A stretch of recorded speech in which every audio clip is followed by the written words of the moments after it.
다윗의 찬송시인데 지금 우리 방금 읽은 1절부터 5절까지 주님을 좀 찬양하고 있습니다. 그러나 그 6절에 보면 주께서 사랑하는 자를 건지시기 위하여 우리에게 응답하사 오른손으로 구원하소서. 그는 지금 현재 상태가 그렇게 좋은 상태가 아니에요. 구원을 바라고 그만큼 현재 곤고한 상태며 11절에 있는 것처럼 이런 전쟁에서 패배, 실제로 현재 상황은 어려운 상황입니다. 그러나 그는 이런 가운데서도 주님을 찬양하는 거예요. 그래서 우리가 알아야 될 것은 주를 찬양한다는 것은 상황과 관계없이 하는 것이지 상황에 따라 하는 것은 찬양이 아닙니다. 나는 내 마음을 정하였다, 이렇게. 그래서 노래하며 나의 마음을 다해서 찬양한다. 비파라는 것은 이제 하프를 얘기하죠. 수금아, 어떤 검은과 같은 이제 그런 깰저다 내가 새벽을 깨운다. 새벽부터 그만큼 찬양을 원하고 있는 것입니다. 그리고 자기는 수많은 사람 중에 찬양하되 수많은 사람에게 찬양할 것이요. 그 내용은 하나님의 그 인자하심 때문에 참 인자하신 분이고 또 진실하신 분. 그래서 그런 하나님께서 자기만 찬양하는 것이 아니라 모든 사람들이 다 온 땅에서 그렇게 되기를 원한다.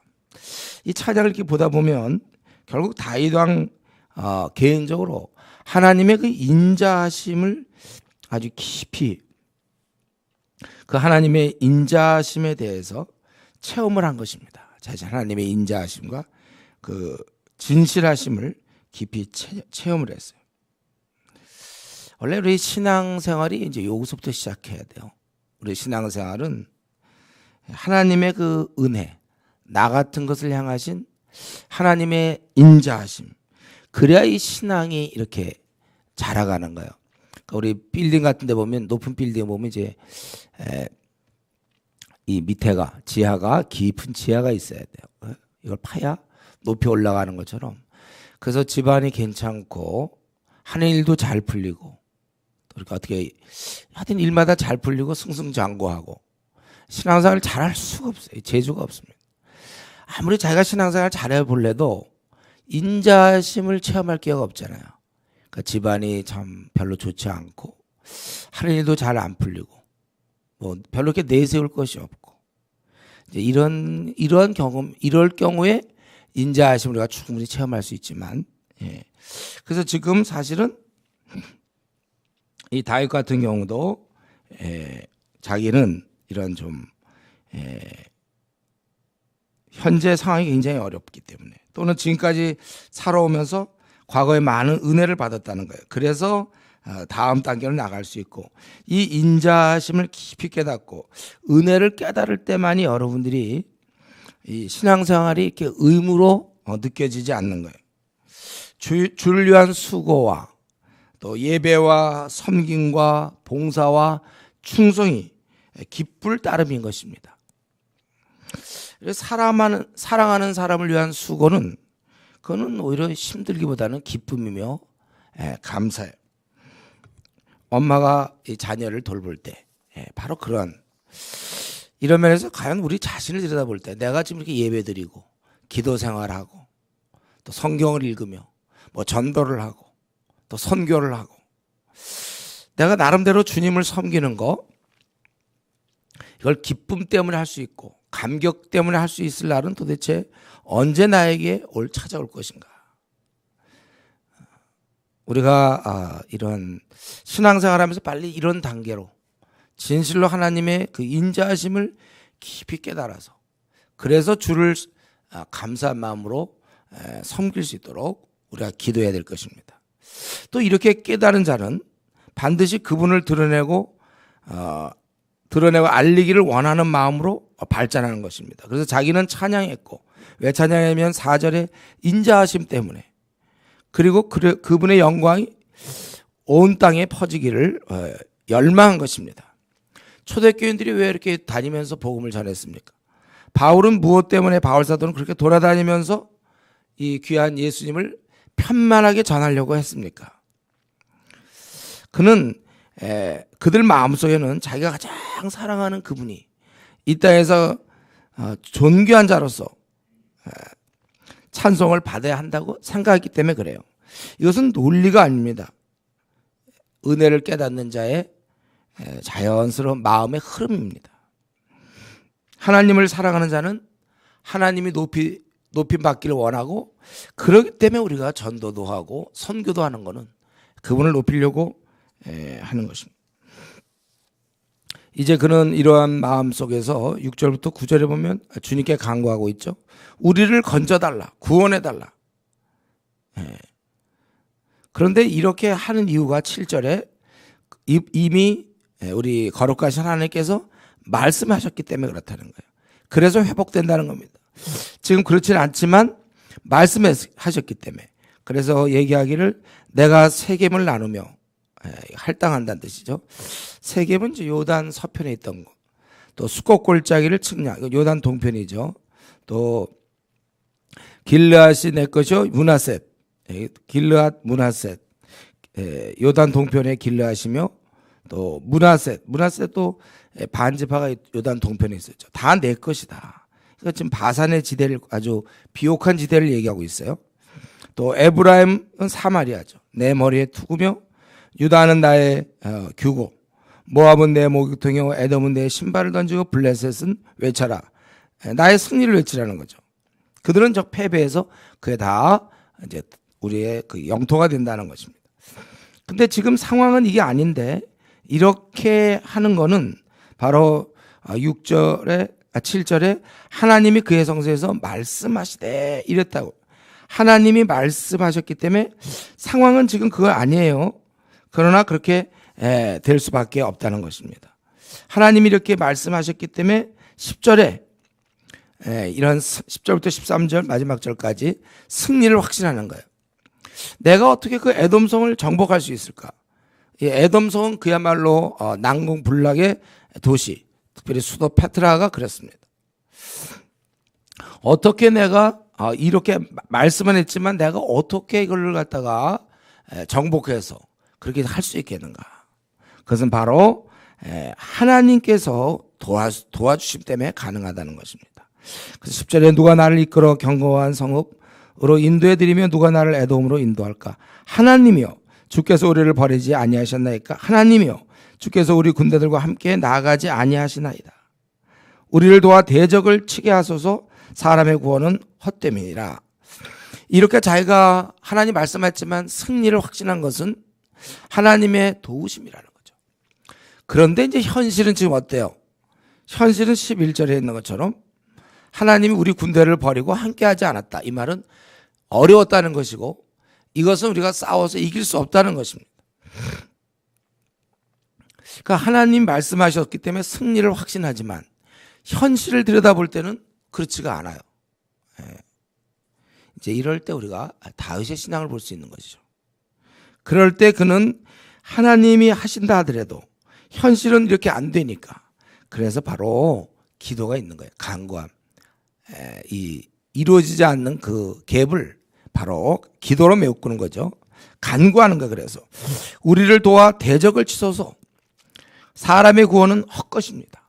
하나님이 하신다고 그랬지만, 그러나 이게 실제로는 잘 안 이루어졌을 때 우리는 하나님께 간구한다는 거예요. 그래서 우리는 하나님을 의지해 13절 용감히 싸우겠다. 그분은 우리의 대적을 물리치실 뿐이다. 현재 보여지는 상황은 오히려 자기들이 밀리고 열악하며 고통 중에 있고 고난 중에 있어서 구원을 호소하던 그러한 다윗이지만, 그러나 하나님 말씀에 의지하여 용감히 싸우겠다는 것입니다. 이 시간에 우리가 한번 다시 우리는 이 다윗의 이러한 신앙 자세를 좀 살펴볼 수 있어요. 그는 지금 실패 경험을 많이 갖고 있습니다. 그리고 지금 11절에 있는 것처럼 지금도 실패하고 있어요. 그럴 때 일순간 뭐 긴 시간은 아닐지 몰라도 자기들을 하나님이 버렸다는 느낌을 갖겠죠. 지금 현재 이럴 때 하나님이 나와 함께하지 않는 것 같다. 이럴 때 하나님이 나를 안 좋아할 것 같고 하나님이 나에 대해서 무관심하구나. 왜 나는 밤낮 길이 막히고 어려우냐. 나는 왜 이렇게 고난 중에 있어야 되는가. 바로 그럴 때도 그래도 하나님에 대한 신뢰. 비록 내가 이렇지만 하나님은 결코 이걸 원하는 건 아니에요. 하나님을 신뢰하고 하나님을 떠나지 않는 걸 우리가 배워야 됩니다. 이러한 믿음을 여러분 본받아야 돼요. 일이 잘 안 풀린다고 해서 남들과 비교할 때 내 처지는 이게 뭐냐, 뭐 이런 여러 가지 생각이 들 수 있어요. 이럴 때 하나님에 대해 마음을 닫고 열심히 식어지는 게 아니라 한때 열심을 많이 내고 했는데 결과적으로 아무 뭐 열매도 없고 되는 거 하나도 없고, 그럼 보통 사람들이 낙심하게 되고 열심히 식어지게 된단 말이에요. 바로 이럴수록 오히려 더욱 하나님을 의지하고 하나님께 간구하는 신앙, 이걸 우리 다윗이 갖고 있었어요. 예. 우리가 하나님을 신뢰하는 거 중요합니다. 그러나 일이 안 풀릴 때 어떻게 할 것인가. 그래도 끝까지 하나님을 바라보는 이것이 다윗의 신앙이에요. 하나님이 그런 어려움을 주시고 이건 다 그를 연단시키기 위한 것이죠. 근데 우리 연약하고 어리석은 우리 인생들은 일이 잘 안 풀리고 막히고 그러면 하나님은 나에 대해서 무관심하다. 아니 내 쪽에서 스스로 뭐 이러니까 내가 뭐 더 열심히 하겠냐, 그만하자. 우리는 그런단 말이에요. 그러나 여러분, 한번 믿기로 했으면 그 다음부터는 요동하면 안 돼요. 100% 하나님 믿고 일이 풀릴 때만 믿는 게 아니라 안 풀리고 꽉 막혀도 그래도 하나님을 믿고, 그런 자는 어떻게 됐습니까? 그 현실에 몰입되거나 함몰되거나 현실에 연연해서 한숨 푹푹 쉬는 것이 아니라 다시 그 시점에서 시작하는 자세. 그럼 오늘 본문에서는 용감히 우리가 하나님을 의지하고 용감히 행하리니, 분명히 아까 11절에서 우리 하나님께서 어찌하여 우리를 버리지 않았습니까? 우리 군대들과 함께 나아가지 아니하십니다. 하나님이 분명히 그렇게 현실적으로는 그랬지만 용감하게 그 지점에서 다시 시작하는 겁니다. 저 개인적으로 이게 굉장히 중요해요. 막 상황이 꼬이고 막 안 될 때 그 시점에서 그래 좋다. 지금까지 나의 어리석음과 나의 분별 없음과 또 어쨌든 간에 일이 다 안 됐구나. 그러면 여기서 어떻게 할 것인가? 낙심할 것인가? 그만둘 것인가? 여기서 다시 한번 마음을 추스려서 최선을 다하는 거. 내가 이제부터 잘하겠다. 이러한 마음가짐. 그럴 때 아주 중요한 것이 그 12절에 있는 것처럼 사람의 구원은 헛것이다. 내가 이제 사람에 의해서 하진 않겠고 하나님만 내가 바라보면서 내가 이 싸움을 용감히 행하겠다.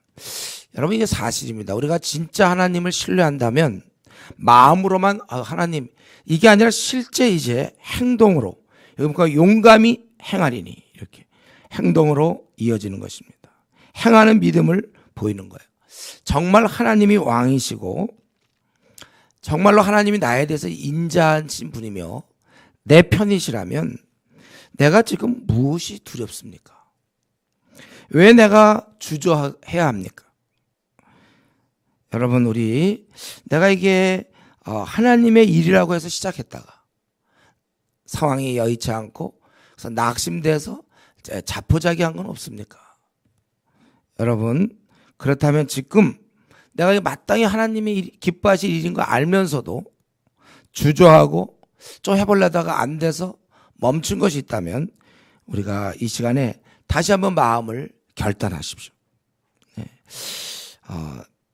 우리 하나님이 살아계시는데 괜히 머뭇거리거나 가만히 있다가 아무것도 못하고 또 열매는 맺지 못한 채 시간만 보내는 거예요. 우리가 그렇게 하지 말고 주님이 내 편이신 걸 생각하며 지금까지 상황을 볼 때는 다 하나님이 나와 함께 안 하시고 내가 버린 자 같고 소망이 없다 할지라도 우리는 귀한 일을 다시 시도하는 거예요. 다시 새 마음을 갖고 하나님께서 그래야 다시 도우실 거 아닙니까? 하나님이 좀 도우시는 과정 중에 내가 한순간 낙심되고 하나님 나를 버리셨는가 할 정도의 그런 어려움을 느끼는지 모르지만 하나님 우리를 버린 적도 없고 우리가 늘 함께 하시기 때문에 그러한 우리들은 다시 한번 새 마음을 가지고 한번 이 아침에 자기를 한번 떠올려 보세요. 내가 지금 하고 있던 것 중에 이렇게 내가 멈추고 포기하고 이런 거 없는지 다시 한번 우리 자신을 돌아보면서 주께서 기뻐하실 것을 시도하는 그런 여러분 되기를 바랍니다. 기도하겠습니다.